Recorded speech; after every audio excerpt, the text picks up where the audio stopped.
Welcome back dear student. Nirmal PG college की online classes में एक बार फिर से मैं आपका हार्दिक स्वागत करता हूं। देखिए बच्चों, कल की क्लास में हमने पढ़ा था D1 से लेकर D10 विन्यास के लिए कौन कौन सी ग्राउंड टर्म्स होती हैं, ग्राउंड स्टेट होती हैं, वो हमने पढ़ा था। इसके बाद मैंने आपको एक छोटा सा कॉन्सेप्ट बताया था, हॉल फॉर्मेलिज्म। क्या बताया था? Hall formalism.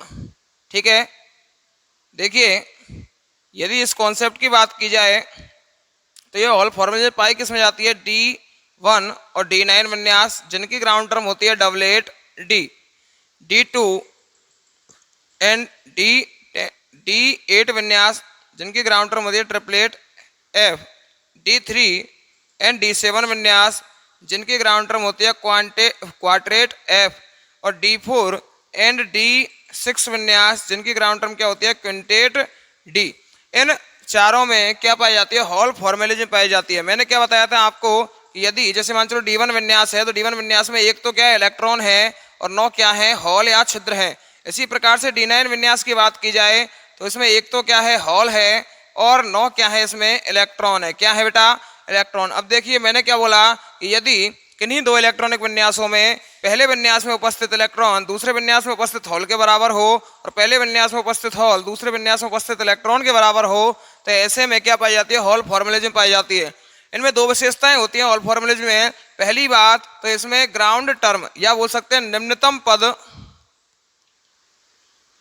क्या होते हैं? दोनों में समान होते हैं। और दूसरी बात, स्प्लिटिंग पैटर्न या बोल सकते हैं विपाटन का जो तरीका है, स्प्लिटिंग का तरीका क्या हो जाता है? बिल्कुल रिवर्स हो जाता है, बिल्कुल उल्टा हो जाता है। ये मैंने आपको कल बताया था।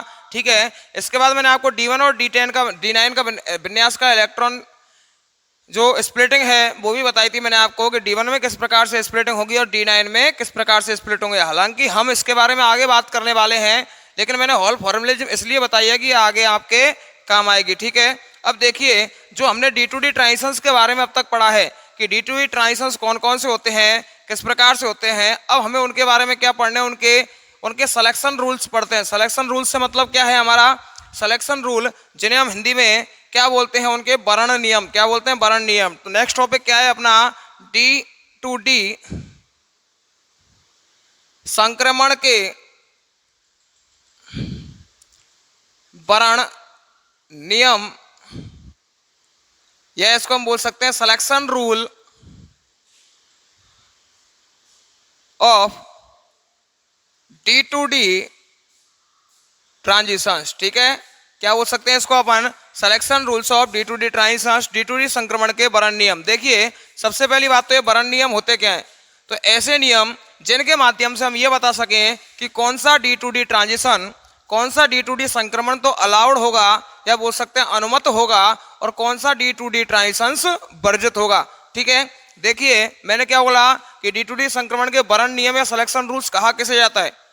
वर्ण नियम उन्हें कहा जाता है जो कि ये बता सकें कि कौन सा D2D ट्रांजिशंस तो अलाउड होगा और कौन सा D2D ट्रांजिशंस वर्जित होगा, फोरबिडन होगा। ठीक है, उन्हें हम क्या कहते हैं? D2D संक्रमण के वर्ण नियम कहते हैं। ये दो प्रकार के होते हैं। पहला जो है उसे हम बोलते हैं लेपोर्ट सिलेक्शन रूल। क्या बोलते हैं उसे अपन? लेपोर्ट वर्ण नियम, या बोल सकते हैं इसे अपन लेपोर्ट सिलेक्शन रूल। इसके बाद जो सेकंड नंबर का है वो है आपका चक्रण वर्ण नियम या स्पिन सिलेक्शन रूल। इस प्रकार से दो प्रकार के सिलेक्शन रूल हैं। अब कौन सा सिलेक्शन रूल किस प्रकार की बात करता है वो देखते हैं हम। सबसे पहले पढ़ते हैं लेपोर्ट सिलेक्शन रूल। क्या पढ़ रहे हैं हम?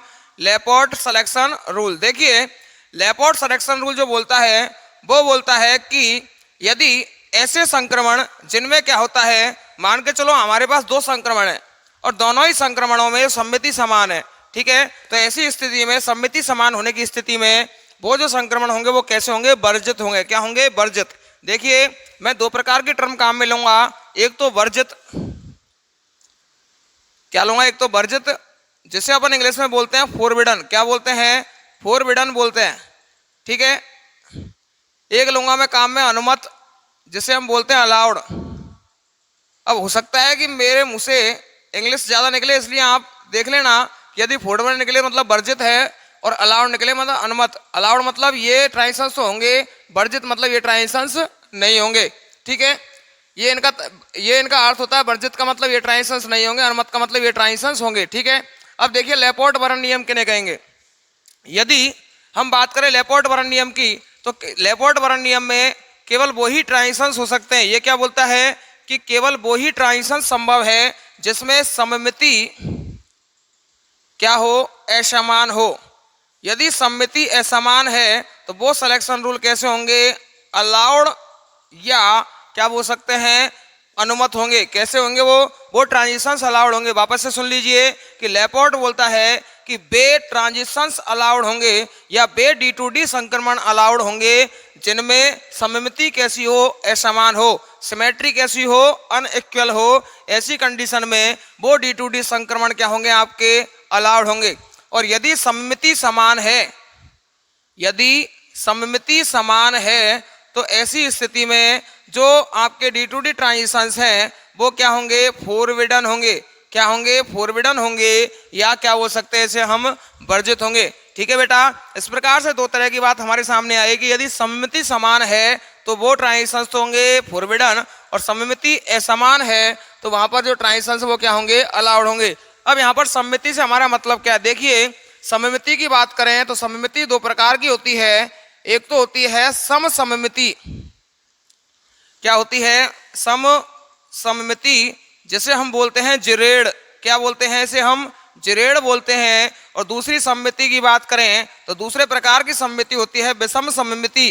क्या होती है, विषम सममिति, जिसे हम क्या बोलते हैं, अनजिरेड़ बोलते हैं। ठीक है, इस प्रकार से दो प्रकार की सम्मिति होगी। एक तो होगी समसम्मिति और दूसरी होगी विषम सम्मिति। समसम्मिति को जिरेड़ कहा जाता है और विषम सम्मिति को अनजिरेड़ कहा जाता है। तो वापस से इन दो टर्म को इधर से हम क्या कर लेते हैं, ध्यान में रखना आप कि यदि मैं कहीं पर जिरेड़ शब्द का प्रयोग करूं इसका मतलब समसम्मिति, और यदि मैं अनजिरेड़ शब्द का प्रयोग करूं इसका मतलब कौन सी होगी, आपकी विषम सम्मिति होगी। ठीक है बेटा, इस प्रकार से हम कह सकते हैं कि सम्मिति दो प्रकार की होती है, समसम्मिति और विषम सम्मिति।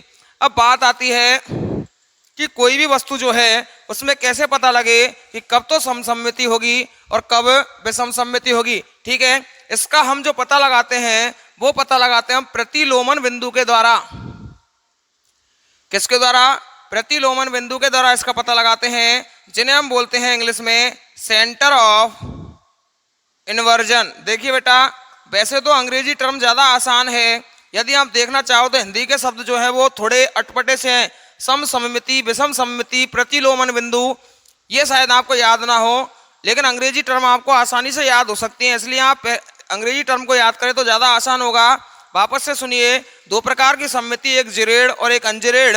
मैं क्या बोल रहा हूँ कि कोई भी चीज, कोई भी सम्मिति या कोई भी जो ऑर्बिटल है वो जिरेड़ ऑर्बिटल है या अनजिरेड़ ऑर्बिटल है, इसका आइडिया हम किससे लगा सकते हैं, सेंटर ऑफ इन्वर्जन के द्वारा या प्रतिलोमन बिंदु के द्वारा इसका पता लगा सकते हैं। अब बात आती है कि ये प्रतिलोमन बिंदु होते क्या हैं। प्रतिलोमन बिंदु क्या होते हैं, देखिए मैं आपको इसको पहले समझा चुका हूं यूनिट फर्स्ट में, वापस से बताता हूं। जैसे मान के चलो ये एक क्या है, स्क्वायर प्लेनर कॉम्प्लेक्स है, इसमें मध्य में मेटल है, चारों तरफ क्या पाए जा रहे हैं, लिगेंड पाए जा रहे हैं। क्या पाए जा रहे हैं, चारों तरफ लिगेंड पाए जा रहे हैं। मैं क्या बोल रहा हूँ कि यदि आप मेटल के दोनों ओर चलो तो यदि एक जैसा एनवायरनमेंट आ रहा है तो वह क्या होगा, आपका जिरेड़ होगा। क्या होगा, इसमें centre of inversion, centre of inversion क्या होगा, प्रेजेंट। क्या होगा, सेंटर ऑफ इन्वर्जन प्रेजेंट होगा। इस वजह से यह सम्मिति कैसी होगी, जिरेड़ होगी या समसम्मिति होगी। समसम्मिति क्यों, क्योंकि मेटल के दोनों ओर जब हम चले तो दोनों तरफ सेम एनवायरनमेंट आ रहा है, इसलिए से क्या बोला अपन ने, समसम्मिति बोला।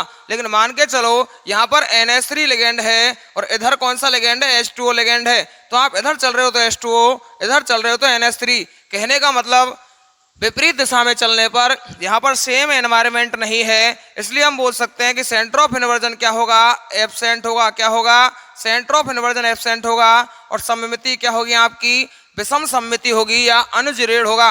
क्या होगा, अनजिरेड़ होगा। ठीक है, इसी प्रकार से हम बात करते हैं ऑर्बिटल्स की। किसकी बात करते हैं, ऑर्बिटल्स की बात करते हैं कि यदि किसी ऑर्बिटल में उसके सेंटर से यदि दोनों विपरीत दिशाओं में चला जाए और एक जैसा एनवायरनमेंट आए तो ऐसी स्थिति में वो क्या होगा, आपका समसममिति होगा। और यदि एक जैसा एनवायरनमेंट नहीं है तो उसे हम क्या बोलते हैं, विषम सममिति बोलते हैं। क्या बोलते हैं, विषम सममिति बोलते हैं। अब देखिए ऑर्बिटल के रेस्पेक्ट में हम कैसे बात करेंगे, इनको मैं मिटाता हूं एक बार। हम देखते हैं अब कि ऑर्बिटल के रेस्पेक्ट में किस प्रकार से बात करेंगे। देखो कि यदि मान के चलो ये ऑर्बिटल का सेंटर बिंदु है, यदि इसके इस साइड चला और साइन आया प्लस, और इसके इस साइड चलने पर भी साइन आया प्लस, तो इसे हम क्या बोलते हैं, इसे बोलते हैं सममिति या जिरेड।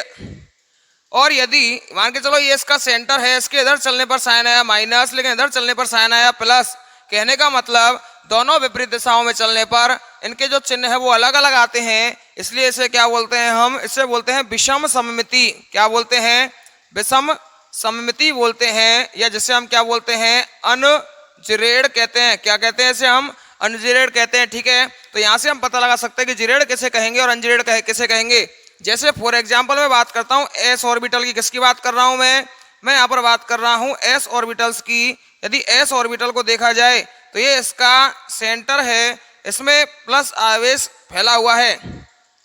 ठीक है, इसके आप इस कोनों पे आओगे तो भी प्लस, इधर जाओगे तो भी प्लस, इस कोने पे गए तो भी प्लस, इधर चले तो भी प्लस, इस कोने पे गए तो भी प्लस, और इधर आए तो भी प्लस। कहने का मतलब आप कोई सी भी विपरीत दिशाओं में चलिए, आपको क्या देखने को मिलता है, समान एनवायरनमेंट देखने को मिलता है। और समान एनवायरनमेंट देखने के कारण इसे हम क्या कह सकते हैं, समसम्मिति कह सकते हैं। क्या कह सकते हैं, समसम्मिति कह सकते हैं। अतः हम कहेंगे कि एस ऑर्बिटल कैसे होते हैं, आपके जिरेड होते हैं। और जिरेड के लिए शॉर्ट में बोला जाता है जी। क्या लिखा जाता है, इस बीच में जी लिखा जाता है। ठीक है, इसी प्रकार से यदि मैं बात करूं डी ऑर्बिटल्स की, किसकी बात कर रहा हूं मैं, डी ऑर्बिटल्स की बात कर रहा हूं। ये डी ऑर्बिटल है, इस डी ऑर्बिटल्स की यदि बात की जाए, यदि इस डी ऑर्बिटल की बात करें तो इधर प्लस साइन, इधर प्लस, इधर माइनस, इधर भी माइनस। ठीक है, अब देखिए ये इसका सेंटर है, सेंटर से इधर गए तो भी माइनस, विपरीत साइड में आए तो भी माइनस, इसके दाएं गए तो भी और बाएं गए तो भी दोनों तरफ क्या है, प्लस है। कहने का मतलब दोनों विपरीत दिशाओं में चलने पर समान एनवायरनमेंट देखने को मिल रहा है। इसका मतलब यहाँ पर भी क्या पाई जाएगी, समसम्मिति पाई जाएगी। इसका मतलब हम क्या कह सकते हैं कि डी ऑर्बिटल जो होते हैं, डी कक्षक जो होते हैं वो भी कैसे होते हैं, जिरेड होते हैं। क्या होते हैं, जिरेड होते हैं। और इनके लिए भी जी शब्द का प्रयोग किया जाता है। किसका, जी शब्द का प्रयोग किया जाता है। जिरेड के लिए जी और अनजिरेड के लिए यू। ठीक है, इसका मतलब हमारे सामने क्या कॉन्सेप्ट निकला कि एस ऑर्बिटल और डी ऑर्बिटल दोनों कैसे होते हैं, जी सममिति वाले होते हैं। कैसे होते हैं, जी सममिति वाले होते हैं। क्योंकि कैसे होते हैं, ये जिरेड होते हैं, इस वजह से। अब हम बात करते हैं पी ऑर्बिटल्स की। किसकी बात कर रहे हैं हम, पी ऑर्बिटल्स की। जब हम पी ऑर्बिटल बनाते हैं तो हम सब जानते हैं कि एक तरफ तो लिखा जाता है प्लस और दूसरी तरफ माइनस। ठीक है, अब आप इसके ऊपर जाओगे तो प्लस और नीचे आओगे तो माइनस। एनवायरनमेंट कैसा है, अलग अलग है। और अलग अलग एनवायरनमेंट होने के कारण इसे हम क्या कहते हैं, विषम सममिति कहते हैं। और इसके लिए जो शब्द प्रयोग किया था उसे अपन क्या कहते हैं, यू। क्या कहते हैं, उसे अपन यू कहते हैं। इसलिए मैं कह सकता हूं कि जो पी ऑर्बिटल है उन पी ऑर्बिटलों के लिए कौन सा शब्द प्रयोग किया जाता है, यू। ठीक है, अब देखिए ये जो लेपोर्ट सिलेक्शन रूल है, ये लेपोर्ट सिलेक्शन रूल कहता क्या है, ये लेपोर्ट सिलेक्शन रूल क्या कहता है कि यदि इलेक्ट्रॉन का संक्रमण जी से जी, या कह सकते हैं इसे अपन समसम्मिति से समसम्मिति में, या विषम सममिति से विषम सममिति में हो रहा हो, तो वहां पर यह कैसा होगा, वर्जित संक्रमण होगा। या कह सकते हैं यह संक्रमण फोरबिडन होगा। कैसा होगा, फोरबिडन होगा। यदि सममिति समान है तो वह डी टू डी संक्रमण कैसा होगा, वर्जित। और यदि संक्रमण जी से यू, या कह सकते हैं समसम्मिति से विषम सम्मिति में, या विषम सम्मिति से समसम्मिति में हो रहा हो, तो यह जो ट्रांजिशन है वो क्या होगा, अलाउड ट्रांजिशन होगा। या कह सकते हैं अनुमत संक्रमण होगा। कैसा संक्रमण होगा, अनुमत संक्रमण होगा। अब देखिए बच्चों, हमने तीन ऑर्बिटल्स की अभी बात की। एक तो की एस ऑर्बिटल की बात, एक की पी ऑर्बिटल की बात और तीसरी की डी ऑर्बिटल की बात। यदि s ऑर्बिटल और d ऑर्बिटल को देखा जाए तो हमने उन्हें क्या घोषित किया है, s ऑर्बिटल और d ऑर्बिटल में क्या पाया जाता है, g कैरेक्टर पाया जाता है। कौन सा कैरेक्टर पाया जाता है, g कैरेक्टर। लेकिन बात करें p ऑर्बिटल की तो उसमें कौन सा कैरेक्टर पाया जाता है, u कैरेक्टर पाया जाता है। कौन सा कैरेक्टर पाया जाता है बेटा, u कैरेक्टर पाया जाता है। इसका मतलब यदि मैं बोलूं कि d टू d ट्रांजिशंस जो है वो लेपोर्ट अलाउड होंगे या लेपोर्ट फॉरबिडन होंगे, या हिंदी में कहूं तो लेपोर्ट अनुमत होंगे या लेपोर्ट वर्जित होंगे। बताइए, मैंने क्या बोला कि डी टू डी जो ट्रांजिशंस हैं ये डी टू डी ट्रांजिशंस लेपोर्ट वर्जित होंगे या लेपोर्ट अनुमत होंगे। देखिए, यदि हम डी ऑर्बिटल की बात करें तो कोई सा भी डी ऑर्बिटल हो, दोनों में ही क्या पाया जाता है, जी कैरेक्टर। ये भी डी ऑर्बिटल है, इसमें भी जी कैरेक्टर, ये भी डी ऑर्बिटल है, इसमें भी जी कैरेक्टर। कहने का मतलब इलेक्ट्रॉन का ट्रांजिशंस जी से जी में हो रहा है। इसका मतलब डी टू डी ट्रांजिशंस जो होते हैं वो लेपोर्ट क्या होंगे, वर्जित। क्या होंगे, वर्जित। लेकिन ये किस में होंगे, जिनमें जी कैरेक्टर और यू कैरेक्टर की बात हो, जिनमें जी कैरेक्टर और यू कैरेक्टर की बात हो। एक बात ध्यान रख के चलिएगा कि टेट्राहेड्रल जो कॉम्प्लेक्स है, कौन से कॉम्प्लेक्स की बात कर रहा हूं मैं, टेट्राहेड्रल या चतुष्फलकीय जो कॉम्प्लेक्स हैं, मैंने जब इनको पढ़ाया था, जब आपको बताया कि इनमें जी और यू इन शब्दों का प्रयोग ही नहीं किया जाता। इसका मतलब इसमें सममिति की बात ही नहीं की जाती। जब इसमें सममिति की बात नहीं की जाती तो टेट्राहेड्रल कॉम्प्लेक्स कैसे होते हैं, लेपोर्ट अलाउड। कैसे होंगे, लेपोर्ट अलाउड। वैसे तो सही बात बोले हैं तो इनको ना तो हम लेपोर्ट अलाउड ही बोल सकते हैं और ना ही इन्हें हम लेपोर्ट फॉरबिडन बोल सकते हैं।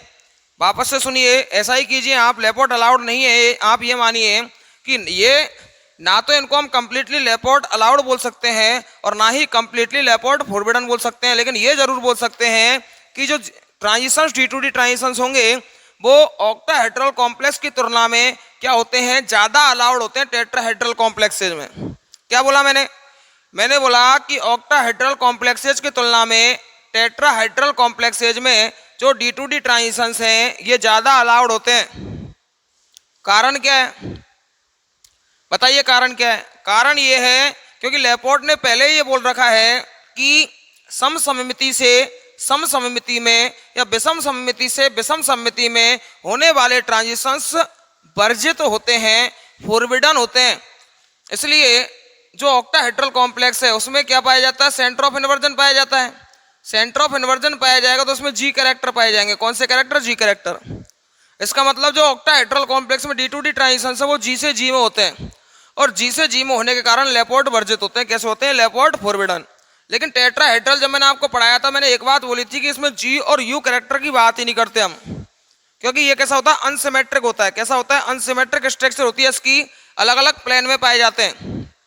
ठीक है, देखिए टेट्राहेड्रल कॉम्प्लेक्स की बात करें, स्ट्रक्चर में आपको वापस से बना देता हूं। देखिए आप इससे ही समझ लीजिए कि यहाँ पर एक मेटल सेंट्रल में पाई जा रही है, इधर दो लिगेंड। एक लिगेंड की बात करें तो ये लिगेंड तो पाया जाता है आपका अबव द प्लेन और एक लिगेंड पाया जाता है बिलो द प्लेन। कहने का मतलब ये दो लिगेंड है एक ही प्लेन में, एक इसके पीछे की साइड, एक इसके आगे की साइड पाया जाता है। देखिए सेंटर ऑफ इन्वर्जन की यदि मैं बात करूं तो ये वाला लिगेंड ऊपर है, यदि इसके विपरीत साइड में जाऊं तो कोई लिगेंड ही नहीं है। इसका मतलब इसमें सेंटर ऑफ इन्वर्जन कैसा है, एब्सेंट है।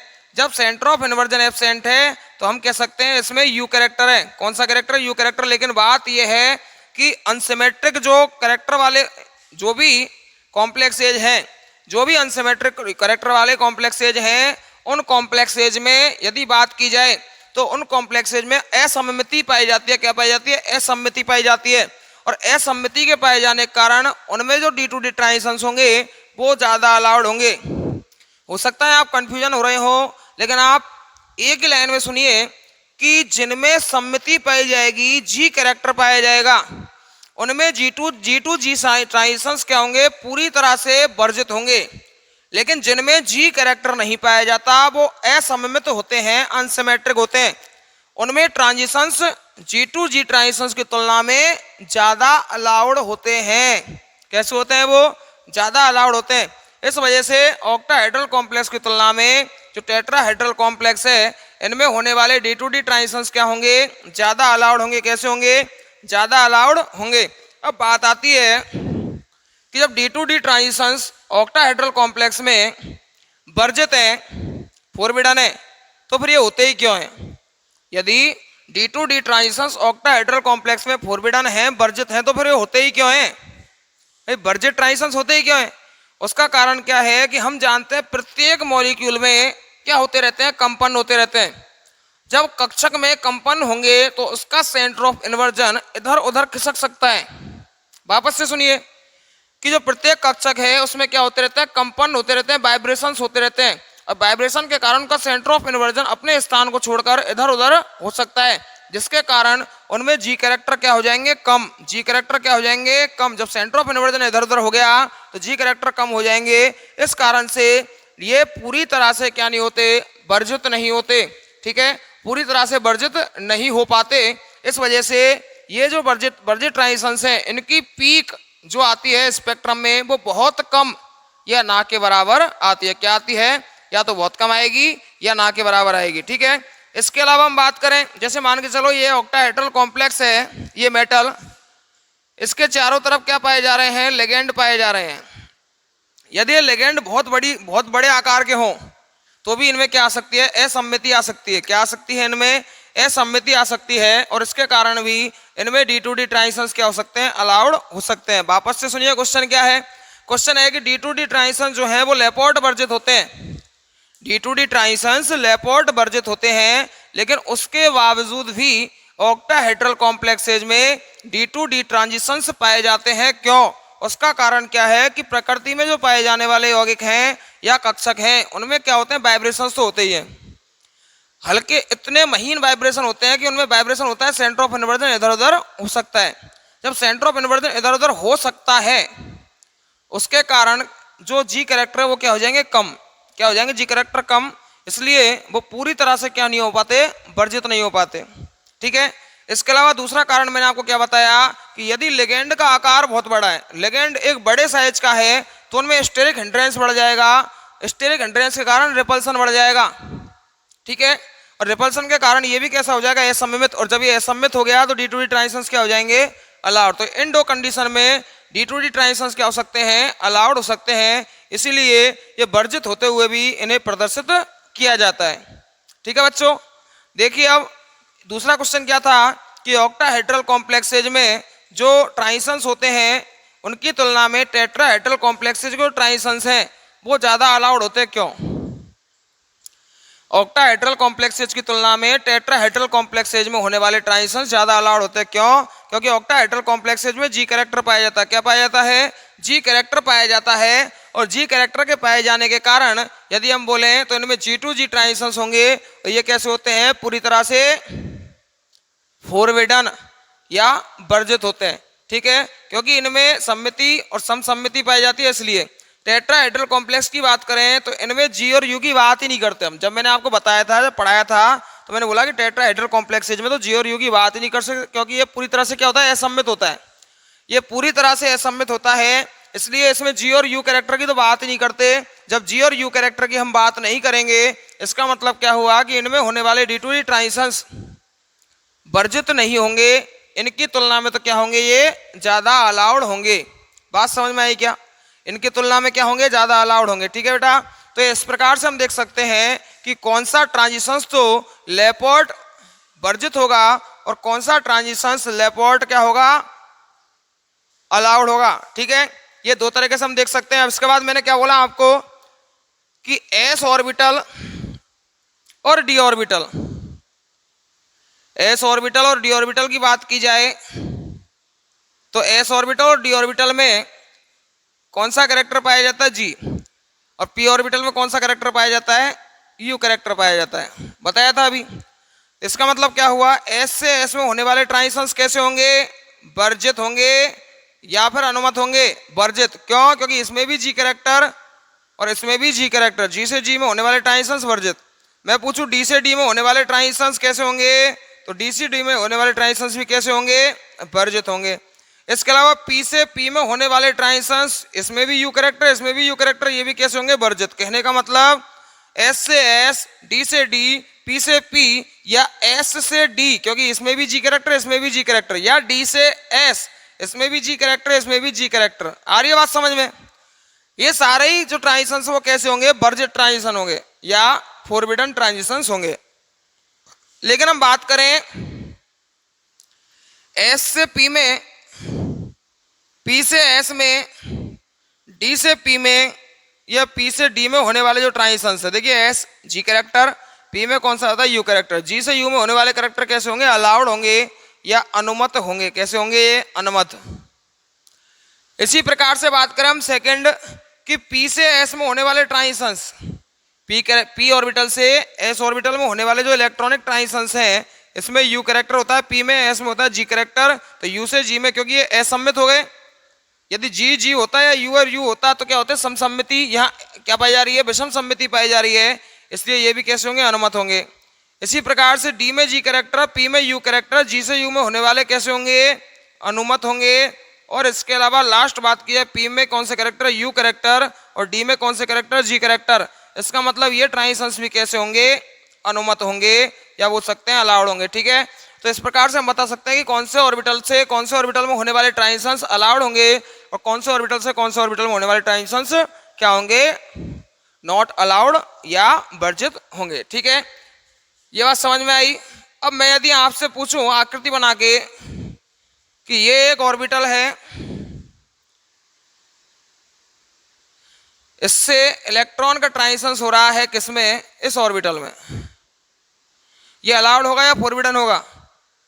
देखिए ये कौन सा ऑर्बिटल है? S orbital. ये कौन सा ऑर्बिटल है? P orbital. एस ऑर्बिटल में कौन सा कैरेक्टर पाया जाता है? जी कैरेक्टर। और पी ऑर्बिटल में कौन सा कैरेक्टर पाया जाता है? You character. कौन सा कैरेक्टर पाया जाता है? यू कैरेक्टर पाया जाता है। इस वजह से ये जो होने वाला ट्रांजिशन है वो कैसा होगा? अनुमत ट्रांजिशन होगा। कौन सा ट्रांजिशन होगा? अनुमत होगा। ठीक है, इसी प्रकार से यदि पूछ लिया जाए कि पी कैरेक्टर से पी कैरेक्टर में होने वाला ट्रांजिशन कैसा होगा, तो हम जानते हैं ये ट्रांजिशन कैसा होगा? वर्जित, क्योंकि इसमें भी यू कैरेक्टर और इसमें भी यू कैरेक्टर। जी से जी और यू से यू में होने वाले ट्रांजिशन तो कैसे होंगे? वर्जित। और यू से जी और जी से यू में होने वाले ट्रांजिशन कैसे होंगे? अनुमत होंगे। पूरे वर्णन का निचोड़ केवल यह है कि इस नियम में क्या होने वाला है। तो लेपोर्ट सिलेक्शन रूल में मेनली क्या होगा कि यदि जिरेड से जिरेड में, अंजिरेड से अंजिरेड में इलेक्ट्रॉनिक ट्रांजिशंस हो रहे हैं तो वो क्या होंगे? वर्जित होंगे या फॉरबिडन होंगे। और यदि बोले हम कि जी से यू में और यू से जी में यदि इलेक्ट्रॉनिक ट्रांजिशंस होंगे तो वो कैसे होंगे? अलाउड होंगे या अनुमत होंगे। ठीक है बच्चों, तो यहाँ से हम बता सकते हैं कौन सा ट्रांजिशंस अलाउ होगा, कौन सा ट्रांजिशंस फॉरबिडन होगा। ये बात हुई पहले रूल की। और पहला रूल कौन सा है आपका? पहला रूल है कौन सा? लेपोर्ट वर्णन नियम। दूसरा है आपका स्पिन सिलेक्शन रूल, या बोल सकते हो उसको अपन मल्टीप्लिसिटी सिलेक्शन रूल। ठीक है, दो नाम है उसके, एक तो चक्रण वर्ण नियम और दूसरा क्या होता है आपका? बहुलकता वर्ण नियम। ये दो नियम हैं, दो नाम है उसके। अब ये नियम क्या होता है और इसमें कौन से ट्रांजिशंस अलाउड होंगे और कौन से ट्रांजिशंस फॉरबिडन होंगे, इसकी बात करते हैं हम नेक्स्ट क्लास में। आज के लिए इतना ही। बहुत बहुत धन्यवाद।